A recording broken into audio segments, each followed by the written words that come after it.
Hello, thank you so much for listening to Post Viral, Time to Heal with Lindsay and Stu. Today we're going to be talking about nutrition, but just a reminder that Lindsay and I are not medical experts and these are just our opinions. Hopefully there's something you can take though, so enjoy the show.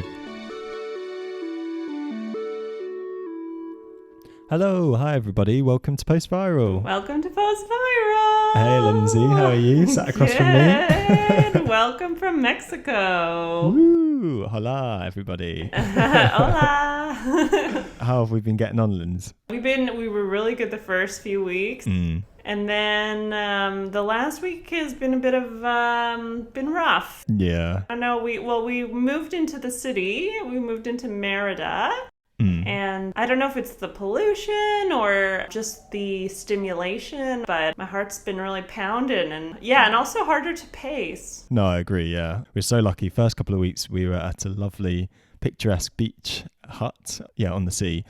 And it was so nice, so refreshing, just felt so much better than in winter back home. But yeah, learning to pace when you're in a new environment and everything's really exciting is...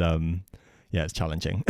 We get too excited. But we have lots of time, so... Yeah, exactly, yeah. And we're so lucky to be here having such a good time. Yeah, so lucky. The sun does wonders for my health, and I recommend it to anybody if you can somehow get away in the wintertime. And I know it's like a huge privilege that I could even sublet my place that we have the means, but... It's definitely beneficial, I find. No, I completely agree. Yeah, hugely lucky to be here, and obviously not everybody has that privilege and the means, but any sort of change of scene always seems to do me wonders, but particularly in winter, if you can get some sun, a slightly nicer climb, just does wonders for your health and for people with our condition. Yeah, we really feel for everyone out there who's drudging it through the winter.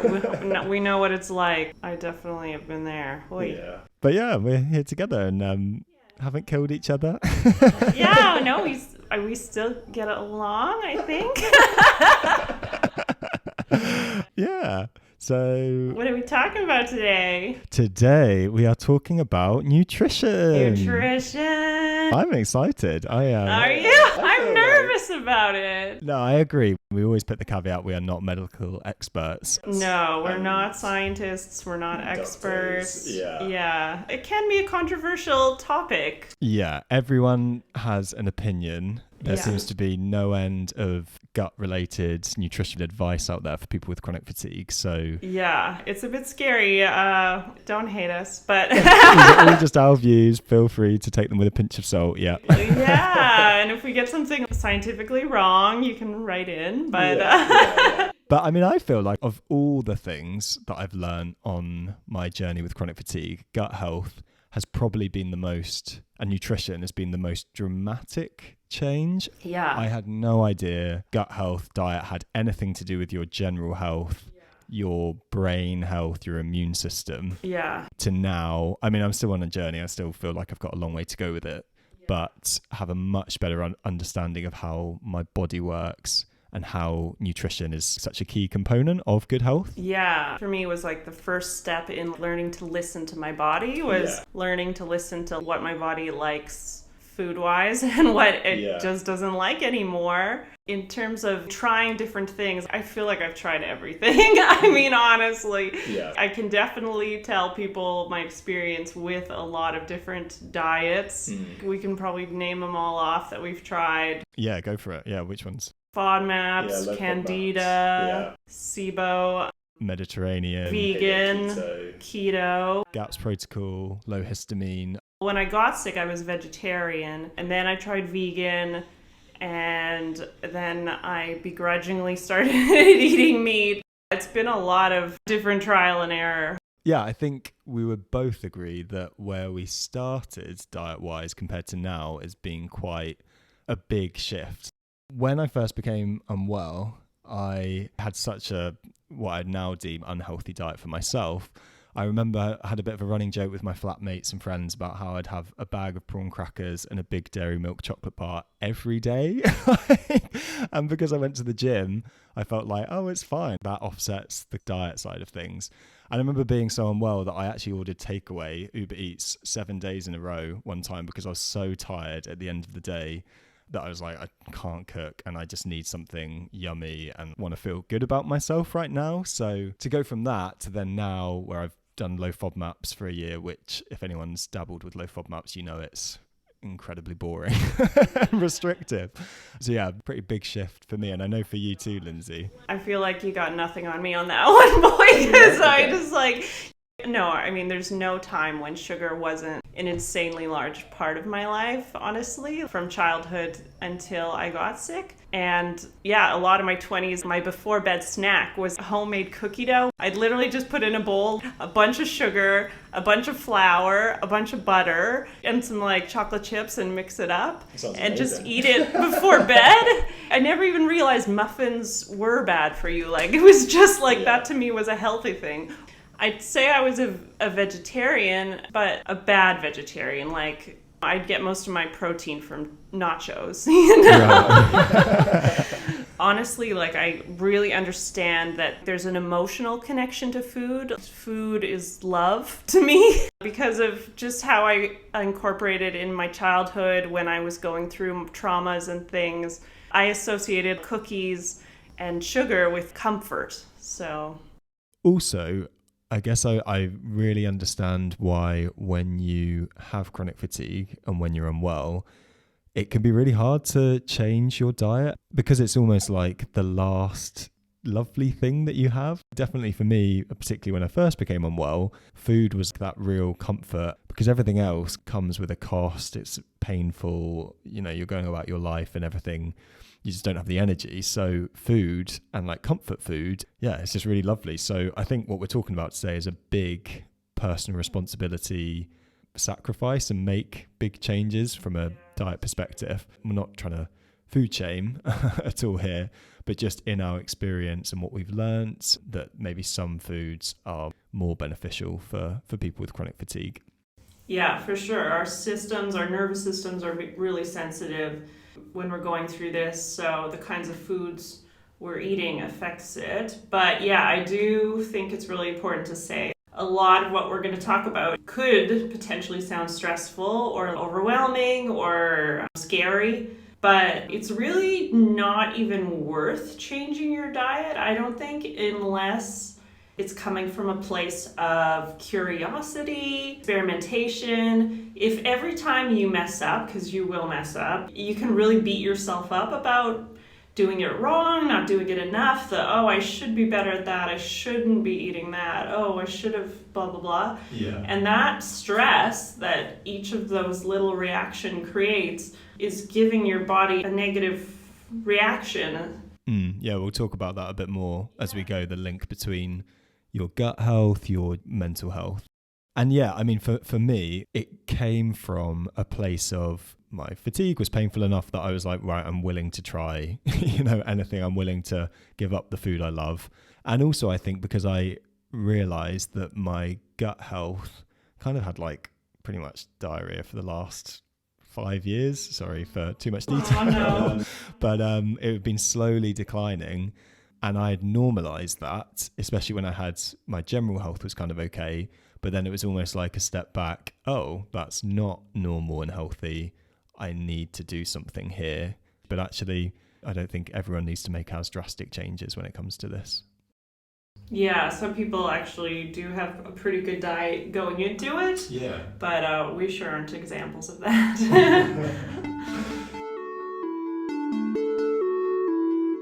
So if we jump to the animal kingdom then, Lindsay, yeah, I'm interested. It could be a whole number of animals, no doubt. So which animal have you picked today? Yeah, well, you're right. It could be really any animal other than humans and dogs, really. Yeah. Eat a diet that they were meant to eat.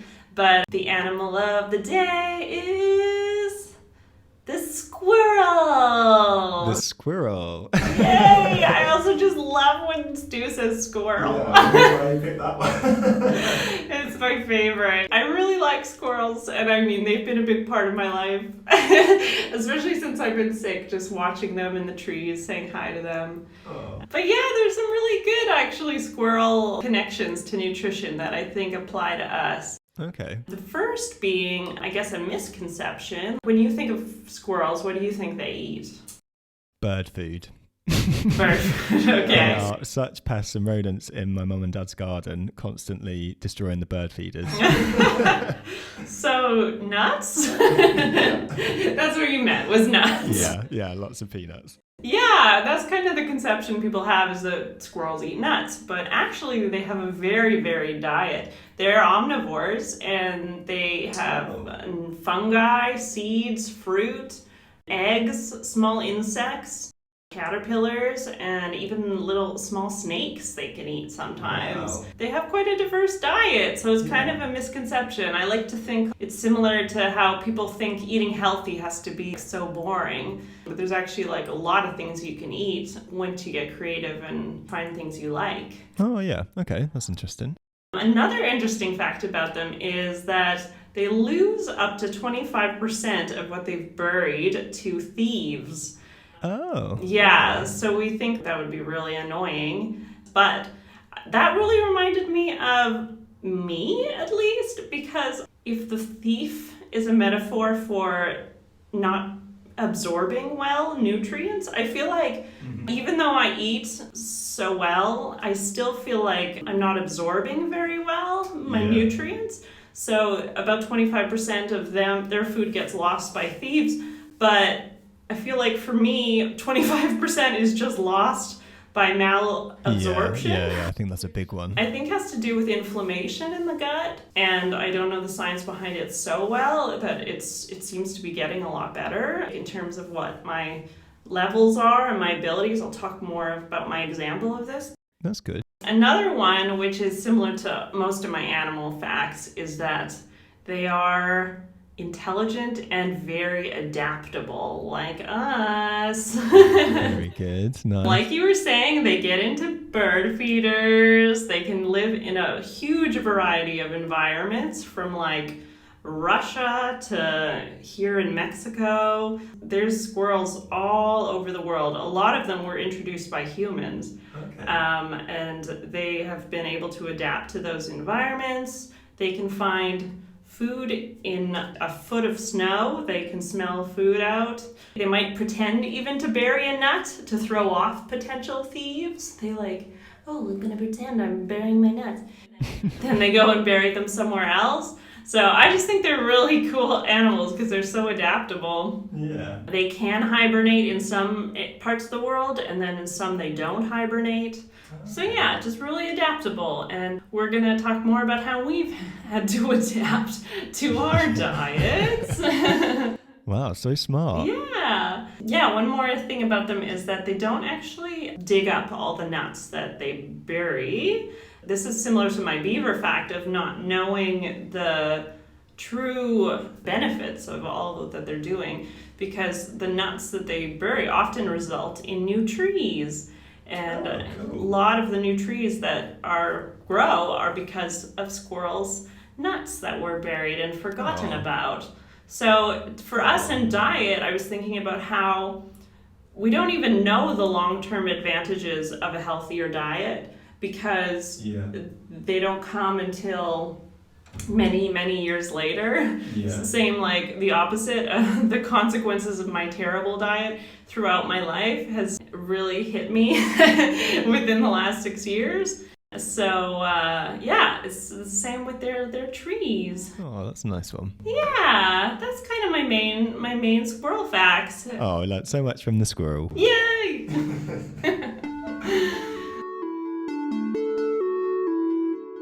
There's so much we could say about what we've learned ourselves and from others too, but how we've tried to condense this into something tangible, some tasty morsels for you, is we've got 4 key areas that we've learnt, and then some top tips that could be helpful. So, yeah, Lynn, do you want to, the first thing that we've learnt? Yeah, the first thing we've learned is that everybody is different when it comes to nutrition and diet. Yeah, that's it. I think finding what's right for you. But interestingly, I would say, I think we both agree, is that most people that we have interacted with that have chronic fatigue through this podcast and through the CFS Health Program and other programs and communities we're part of, is that a lot of people do seem to have digestive issues alongside their fatigue at some point. Either the fatigue brought it on, or prior to getting chronic fatigue, they kind of had issues with their gut and their digestive health. I know 2 people out of the many people that I know who've had chronic fatigue who got better without changing their diet at all. I don't actually know what their diet might have been pretty good before they got sick. So it really might be a fact that if you feel like you had a problem with food or that you had a bad diet or have a bad diet now, that's something to change. But if you're already comfortable, happy with your diet, you think it's very healthy, maybe this isn't necessary for you. But yeah, most people, it does seem to have gut issues. Yeah. But it is interesting, that you probably have heard paleo, keto, low FODMAPs, histamine, these different diet types. I think everyone's different. There is no one right panacea diet that is going to cure everyone. I know some people are really pro eating meat. Other people are really pro going meat-free. And I think even the 2 of us, we can definitely see that, can't we? That things that have worked for you haven't worked for me. And then things that have worked for me haven't necessarily played out the same way for you. Yeah, mostly I really, really wanted veganism to work for me. Like I don't, as you can tell, I love animals. And I don't like eating animals. But I did notice a big difference when I started adding meat into my diet. Right. I still only have chicken and fish, really, and occasionally beef. But for me, I need that. But I know multiple people who've say veganism was a huge part of them getting better. So It's so interesting. Yeah. And then with the keto diet, which is like fat-based instead of carb-based. Yeah, you fuel your body from fats. Your body can either be fueled from fats or from carbs. Most people in the modern world is through carbs. But if you remove all your carbs with keto, where it's kind of clean, single ingredient food as well, then you're running your body off fats. So hopefully you're not having energy spikes up and down, so you pace yourself better. But equally, you're burning up the fats in your body, which is where some bad microbes are stored too. So that's why a lot of people are really pro keto for fatigue patients. Yeah, and I have heard from doctors and scientists it tends to work better for men. Oh, that's interesting. But no, I didn't notice a difference at all when I did it. No, same.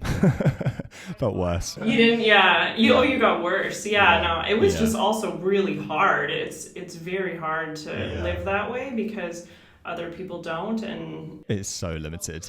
And I was there with the keto sticks, which is where you wee into a pot and then you dip your keto sticks to check if you're in ketosis, where you're burning fats all the time. And I don't know, it's not a particularly fun way to live. Although I know Sarah Myhill, who I've talked about before, is a really respected medical voice in the fatigue community in the UK. She is so pro Paleo-Keto, and it really makes sense, the science of it, and it's helped a lot of people. So it's definitely worth exploring, I think, for you. But with the caveat, as we say, everybody's different, so work out what works for you and for your body. Yeah, a lot of people find that doing a paleo-ish diet, which like for me means cutting out gluten, dairy, and sugar, that seems to have worked best for both of us. But we'll talk about more later about what that means and why. But yeah, and we're not going to talk really about supplements, but one that has been interesting, it's really helped me a lot, and a difference between me and Stu,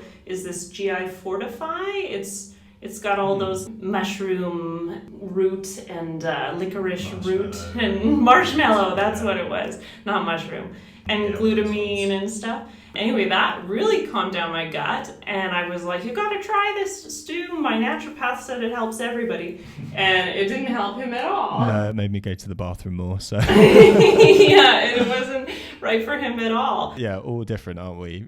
And it's good to try these things, but equally, the attitude of it might work, but it's not like I'm doing something wrong just because this one diet doesn't work for me. It's about working out what works for you. Yeah, you gotta be kind of like your own scientist. Exactly, yeah. Learn to biohack on yourself.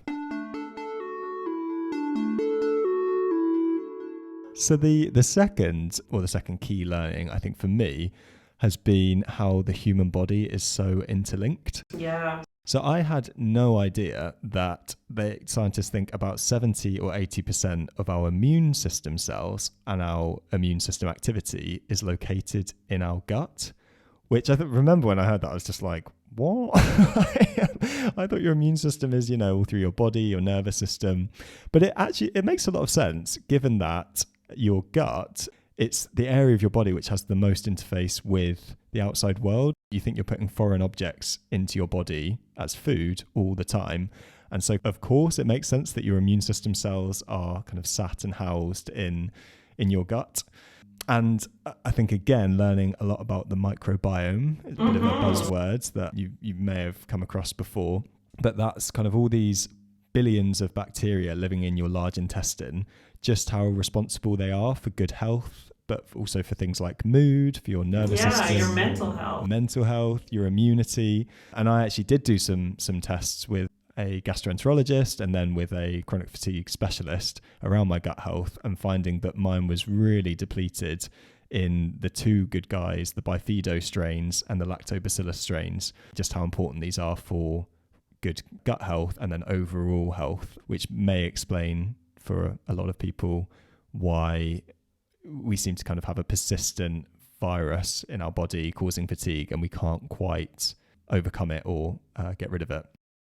Yeah, we know that from looking at stimulants personally, like how coffee affects me, even chocolate can affect me, and how eating it affects your brain. We know just from that there's a huge connection between what you're eating and what's happening in your brain. Yeah. But we really do actually need to connect it to everything we eat. And a lot of people have helped their brain fog a lot by eating a healthier diet, which is so interesting how they coalesce. Yeah. Brain fog's probably my biggest symptom and brain pain. I remember some friends suggesting, if you try gluten-free just to see if that helps, and thinking at the time, like, what? It's my head. What are you talking about? But yeah, learning about leaky gut and how the villi, I think it's in your small intestine, certain foods, so gluten, dairy, sugars, short chain carbohydrates, they can actually cause your villi in your gut to be inflamed. And so then they stay open, food gets through, and that can cause your body to be attacking these cells, more inflammation, and cause brain fog. I know Alex Howard, we've talked about him before, he says brain fog, his number one cause from what he's seen is leaky gut and inflammation in your gut. So it's amazing how these things are connected. You would never necessarily think about it. Yeah, the person I'm a big fan of, I read her book, was Dr. Terry Wahls. Oh, yeah. She has the Wahls Protocol. She has MS, very progressive MS. There's different types of MS. I really recommend her TED Talk because she talks about how she, as a doctor, was able to use herself as an experiment, and she looked at all these things in the brain that needed to be strengthened in order to help the mitochondria work better, which is a problem with us too, is that our mitochondria are not working at full capacity. She started with supplementing D and K and zinc and calcium and stuff, but then realized that actually she could get way more of these vitamins through foods. So, right. I mean, what she does is intense. I'm just putting like a big warning out there is that this is a very intimidating TED Talk in a way, because she does like 9 cups of fruits and vegetables a day. That's a lot, and I don't do that much. But the nice thing about her book is that there's like 3 levels. She doesn't just have like do this. You could do the chiller version or the medium version, right, or the most extreme version. It's up to you what you can handle. Okay. But she was the one that really got me eating a lot more vegetables. And I definitely noticed a difference in my health since I added way more vegetables to my diet. That's great. Yeah. And the other thing I think that's interesting too around this, how connected the body is this the link between the gut and the nervous system. So not just immune system, but actually if you have a calm nervous system, that can have a really positive impact on your absorption and digestion. And similarly, if you have a good digestion, that can have a really calming impact on your nervous system. And I was doing a little bit of Googling about this, and this is because your immune system, it releases cytokines when there's either stress in the body or if you have inflammation, kind of digestive issues. And those cytokines go around the immune system in action, got the fight part of fight or flight. So yeah, interestingly, a safe nervous system will help your gut. A safe and calm gut will help your nervous system. And so it's all a virtuous cycle. If you can calm one, you're having a good effect on other parts of your body and other systems, which I find it's a bit of a chicken or the egg thing, because I'm not sure if my gut has gotten calmer, chiller about what I eat because my nervous system is calmer, or my nervous system has got calmer because of what I eat. I don't know which way, but it might be both, honestly. Yeah, it is hard sometimes to put a finger on what has helped, but then I suppose if it's getting better, don't complain. Exactly. We have that whole, like, every little thing is like 1% adds. Yeah. So for a few years there, I was getting crazy mouth sores from berries, from apples. I love apples. I couldn't eat so many things, from sugar for sure. But now I can eat those things no problem. So it's very strange. Yeah, and that's a really big point too. I think that you might be hearing this and thinking, oh my goodness, I have to cut out all of these and do all of this. But actually, a lot of people, definitely for you, Lindsay, for me, I think as well too, is that this isn't a forever thing. It's like at the beginning, you may need to be a little bit firmer, and then your body heals, your gut heals, and so hopefully you can reintroduce some of these things over time as well. Yeah, definitely. Like, this is a lifestyle change because you'll learn a little bit more that your body is a temple and you might want to stick to it more, but you can get away with a bit more, I think, as you progress in your illness.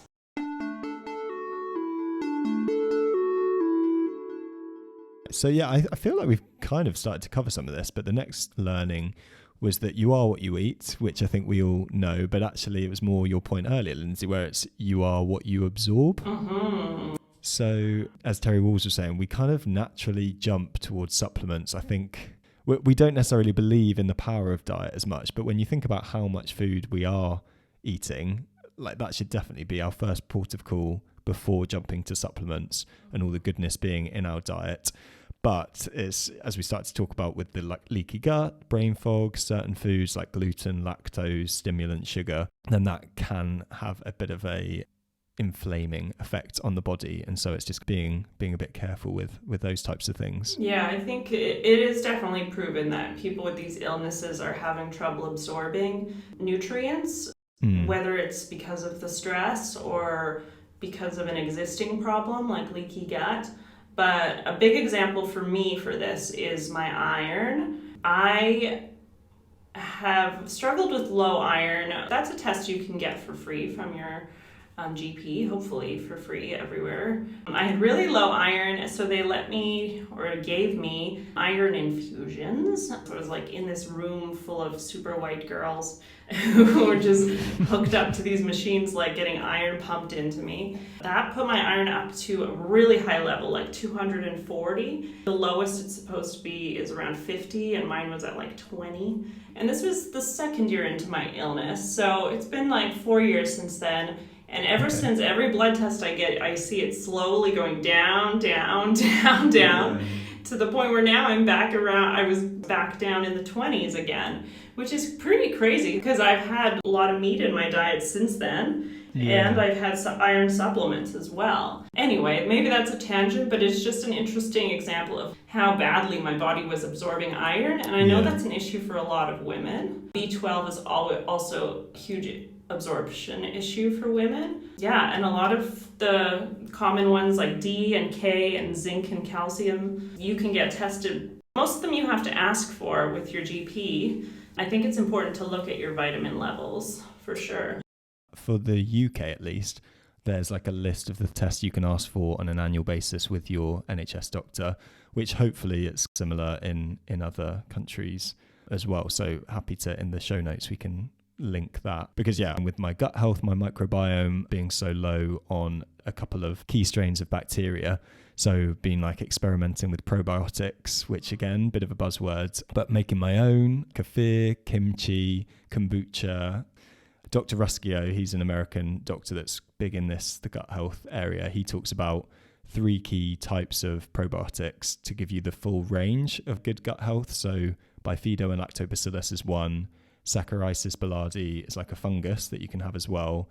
And then spore-based Bacillus coagulans and subtilis strains as well. If you have those 3, obviously see how your body reacts to them, but they're kind of good for promoting good gut health and having a good microbiome to help your immunity overall and help you absorb food, because otherwise, similarly to what you were saying earlier with the squirrel, I feel like I put a lot of food into my body that doesn't necessarily be absorbed and just flows through.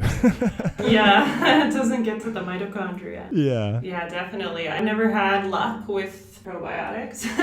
I've kind of gone more the trying to do it the way Raylan Engels suggested, which is kimchi and sauerkraut and fermented foods. Yeah. That seems to help maybe a little bit, but yeah, it's an interesting area. It's hard to really figure out that probiotic area. So the most you can do in terms of getting them through foods, I think the better. But yeah, to help our absorption and the inflammation, we have both removed gluten, lactose, sugar, those short chain carbohydrates, which are particularly hard to digest, and also sugar, so that you're not having a sugar rush and then a sugar crash and your adrenal system compensates with adrenaline and cortisol.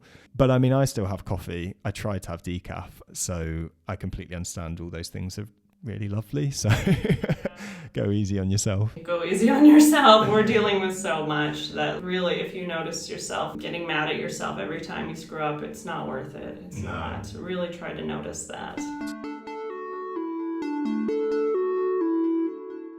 And that kind of brings us on to the final point, which is our theory, not necessarily scientifically true, but almost diet and gut health, gut immunity being a global issue and like a modern 21st century issue. Because our ancestors, they had about 50 to 150 grams of complex fiber every day. That's like 10 times more than we have. I've also read that spinach is 80 times less rich in nutrients than it was 100 years ago, just because of the way we obviously mass farm, the agricultural industry, the like quality of the soil, and our diets are just becoming more and more carbohydrate rich, and particularly simple carbohydrates, which isn't great for our gut health. And then also you were talking, Lindsay, about antibiotics and how they can really deplete those positive bacteria in your gut too.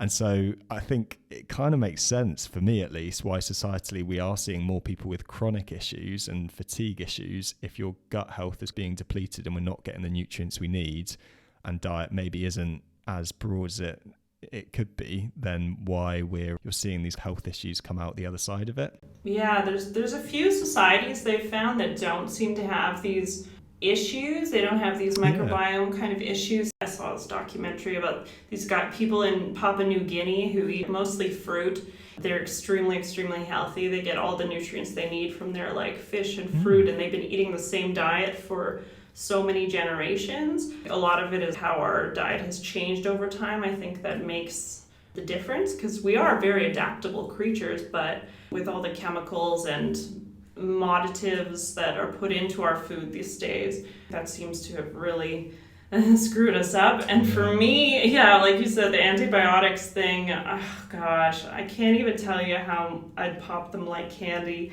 every time I got an infection in my 20s, and traveled so much in my 20s too, so every time I'd get the runs and stuff, antibiotics were so quick to save me. And I knew that they're not good for your long-term gut health, but you're young and you don't really think it's going to affect you. So I would really say be careful. Obviously, there are some things that need antibiotics. We're not anti-antibiotics. If you have bacterial infection that is serious, you need them. But my suggestion would definitely be to work on your immune health. Because I think I haven't needed them at all in the last few years. And I think my diet makes a huge difference. Part of that is the cutting out the gluten and cutting out the dairy and the sugars. Gluten is a protein. It's 2 proteins actually. And it seems that a lot of people these days have a hard time digesting it. Because there's a little bit of controversy around gluten intolerance, whether it's a thing or not. But more and more doctors are recognizing that it is a thing. And same with dairy. It's the casein protein in dairy that can cause inflammation, and it just makes it really hard to digest. Yeah. And then I suppose on the flip side of things cutting out in terms of what things introducing. So obviously eat 5 a day is a well-known fruit and veg. I think particularly veg. Dr. Ranjan Chatterjee is a big name in the UK. He has a book, The 4 Pillars of Good Health, and he's really big on diet, eating the rainbow of veg. So yellow, red, purple, green, all the different colours, having about 5 today, just because these are so full of nutrients, phytonutrients, prebiotic, polyphenols, all these things that our gut bacteria really love and will thrive on if you're having that range of vegetables, more bitter foods as well. And something cool that I learned from him is that actually our microbiome changes within 2 to 3 days. So if you change your diet, actually you can start to see a really positive impact pretty quickly.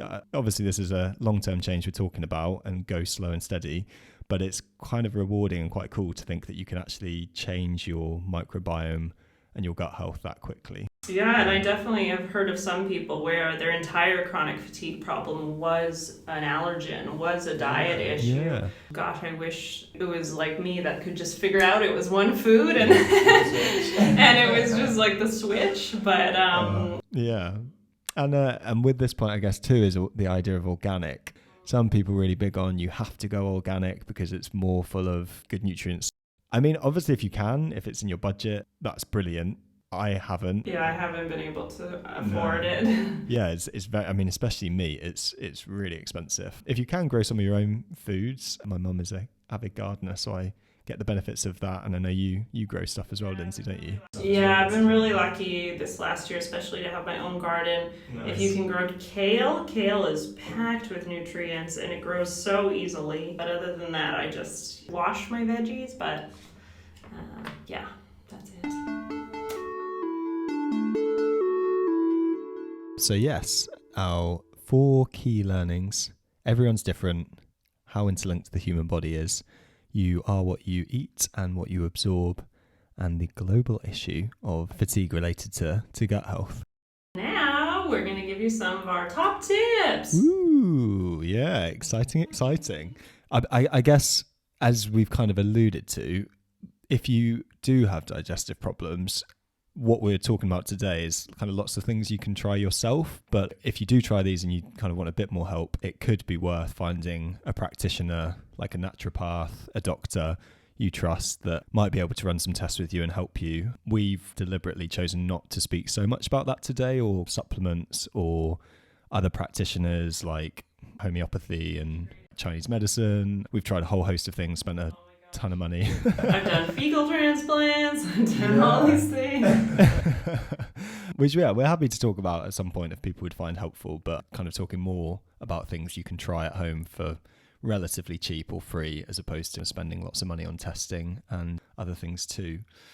So, top tips, 10 top tips for you, things you could try. So the first one, very obvious you would think, but something I didn't do was wash my food.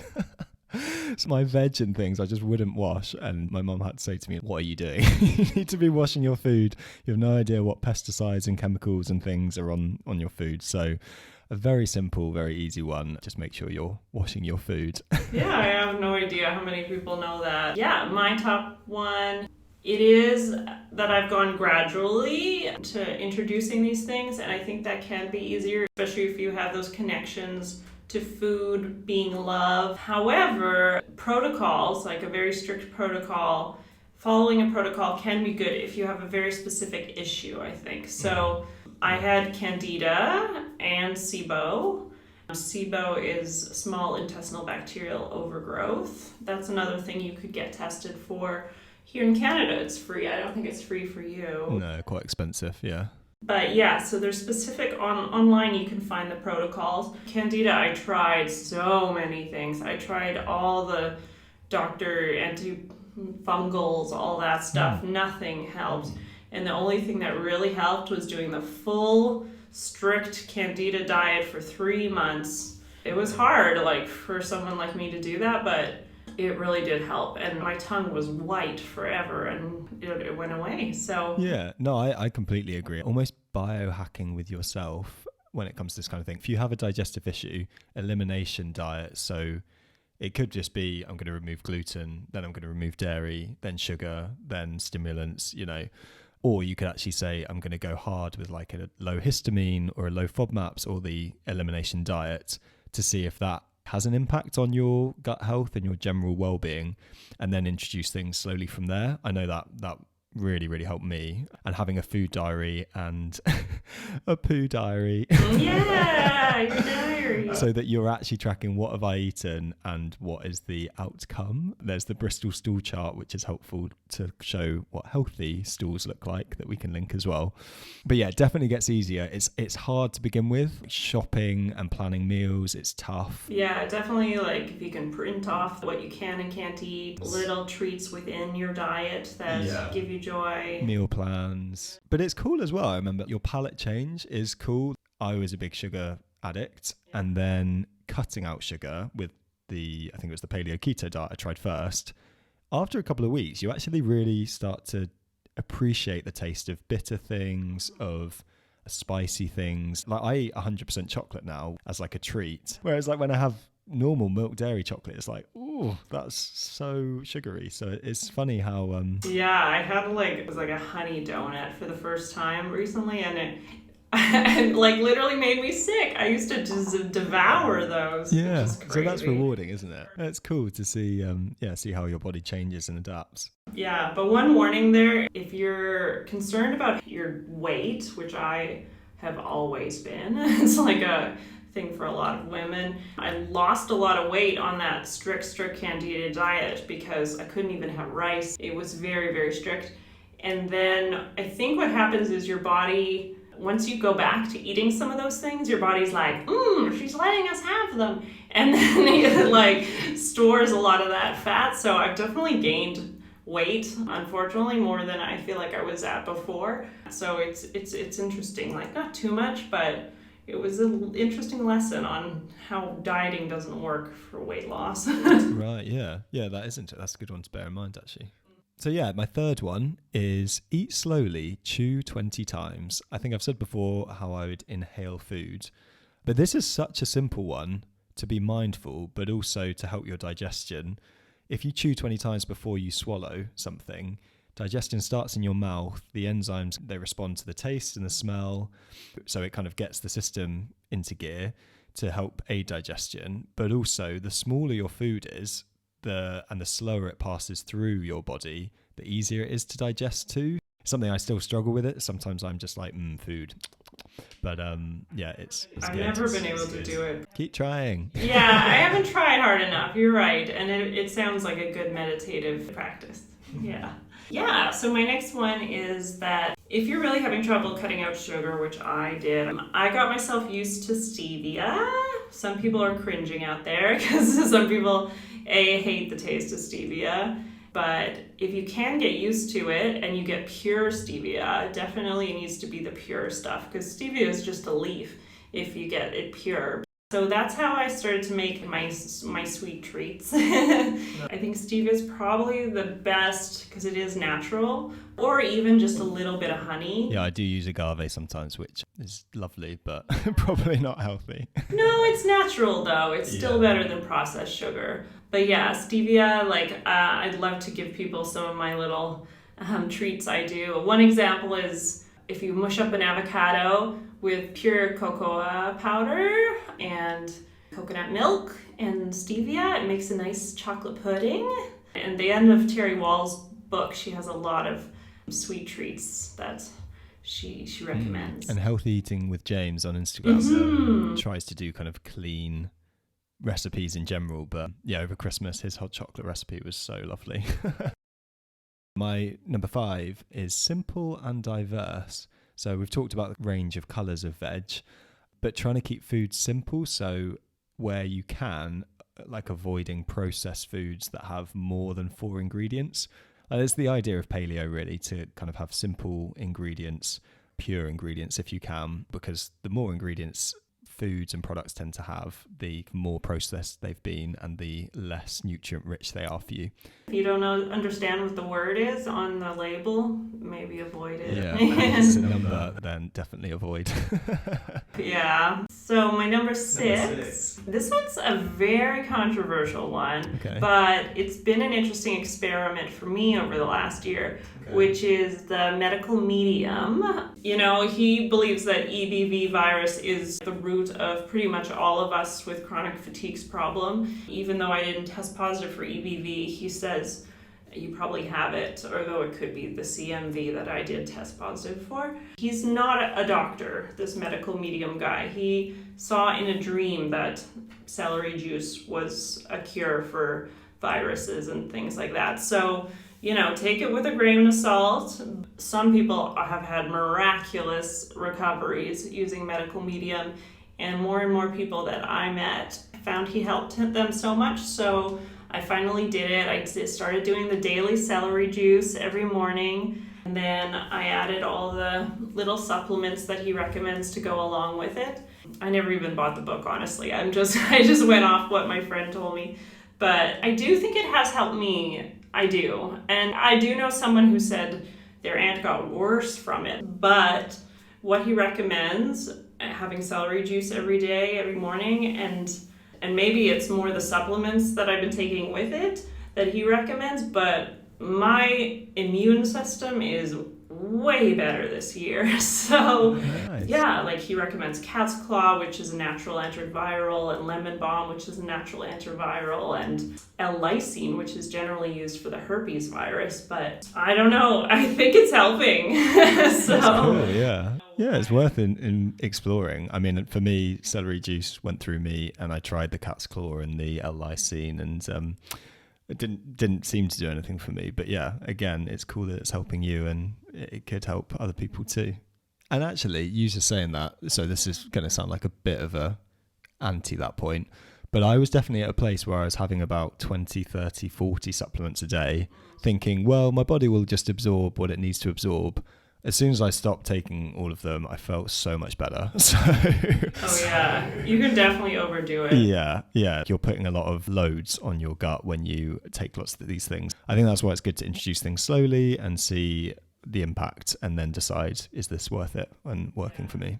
Cool. So my number 7 is the eating time windows. So intermittent fasting is an interesting one again. Yeah, Raylan, she talks about on her channel a lot about how it helped her so much, which is where you're having 16 hours with no food and really only clear liquids, and then you have 8 hours on. But then for other people, they find actually eating every 3 hours, eating just before bed. That's a good way to go. So the general principle being that the more time you give your gut to rest, digest, and heal is good, because every time you start eating, that kicks off, it's called your MMC process, migratory motor complex, which takes 3 hours for food to pass the whole way through your body.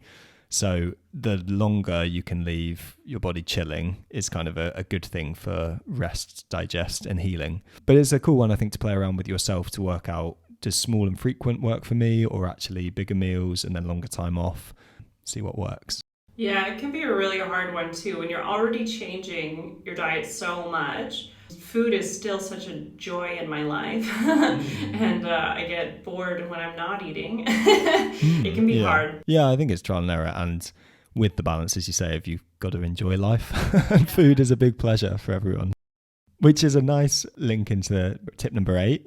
Yeah, the 80-20 rule. Yeah, treat yourself. Treat yourself. I think the 80-20 of like being strict 80% of the time and then 20% of the time living as you want to live in terms of treating yourself, I guess. But I think that's kind of meant more for once you've recovered to a stage. At the start, you might have to be stricter, but coming to a point where you can be more like only 80% of the time having to follow strictly, right? That's kind of the point of it. Yeah, I mean, if you can do the 100% of the time, I think obviously amazing. Because I guess it's like for the two of us, and you were slightly more slow and steady, eliminating and introducing things. I was a bit more cold turkey.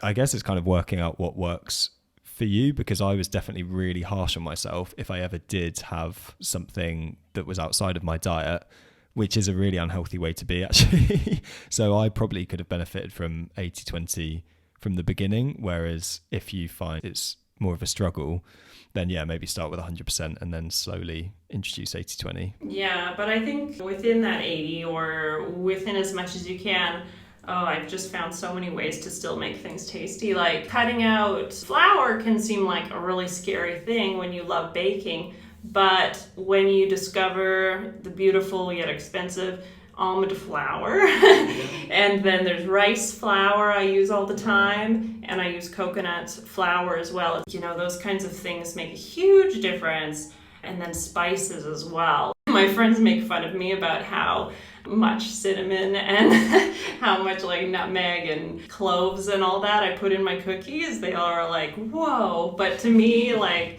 it's so lovely to be able to have that flavor and sweetness through natural spices. And the pumpkin pie recipe you sent to me is so good. Pumpkin pie is the best. It's substituting dairy, like butter and things, for coconut oil. And yeah, I think I use rice flour. Yeah, and pumpkin's good for you too. So it's pretty healthy. We can share that one. Yeah, maybe we can share some of these on our Instagram or something. Cool. Number 9, we're almost there. Ways to keep motivated. So I really appreciate with this that it's tough, isn't it? Because it's almost like daily choices. And I think particularly if it's not just you that you're cooking and preparing food for, if you have families, children, that's really hard to change your diet and stay motivated. So I'm completely stealing these from, again, Dr. Ranjan Chatterjee, but he has a few ideas to stay motivated. So definitely through challenges and where you can involve other people, make it more into a challenge. That seems to help some people. If you print off like the rainbow colours of veg in the kitchen and you shop online in advance, that's a good way to stop yourself from going into shops and just buying things you didn't intend to.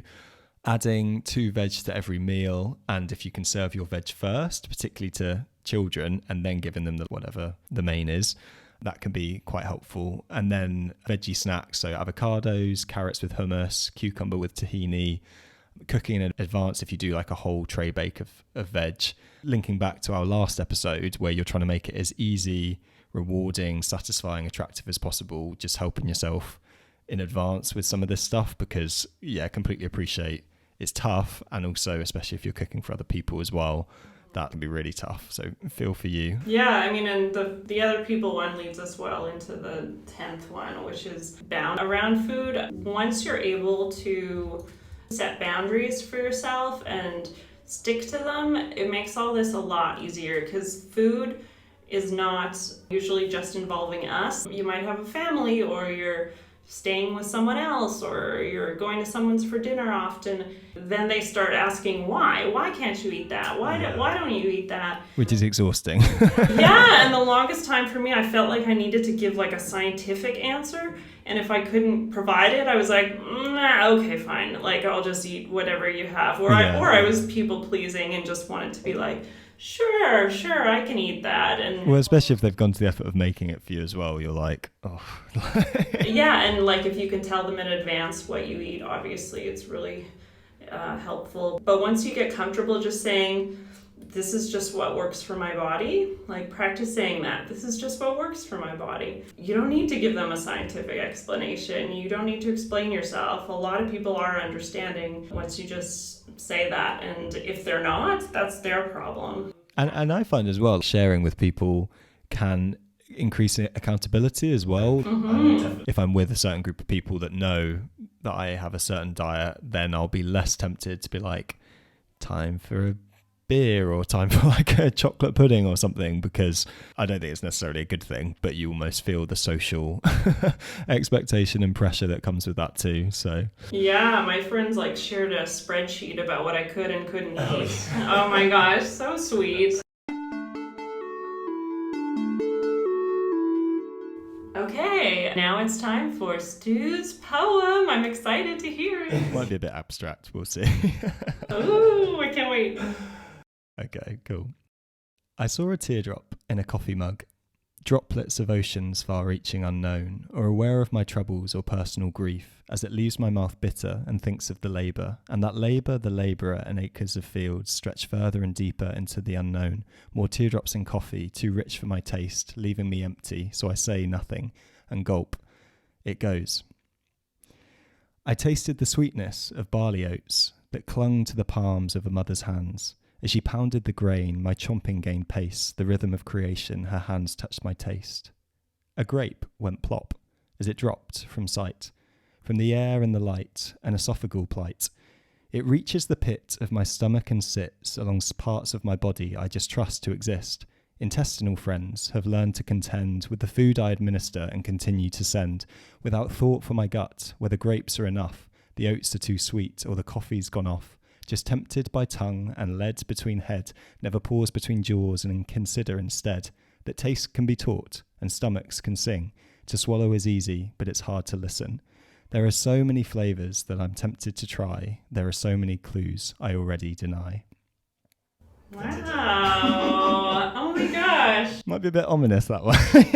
No, I think it's cool. It really talks about like kind of bringing your your gut to life as like a being that you need to pay attention to. I really liked that. Oh, I'm glad. My biggest fan. Number one fan, I swear. I love it. Yeah, I guess it's to try and encourage us to be more mindful as well about like, I'm awful at this. Food's in front of me and I rarely give thought to where it came from, the whole process of production. You can get into the capitalist element of it too, but won't go there. But yeah, I hope that has been of some help and really appreciate all of the comments, the feedback and everything. Yeah, we love our listeners. Thank you so much for listening and supporting us and understanding that we're not perfect. Yeah, we'd love to hear what you think about this and things that you're trying. But yeah. Yeah, if you have any questions too, let us know. Thanks so much. Cheers, everybody. Bye. Bye.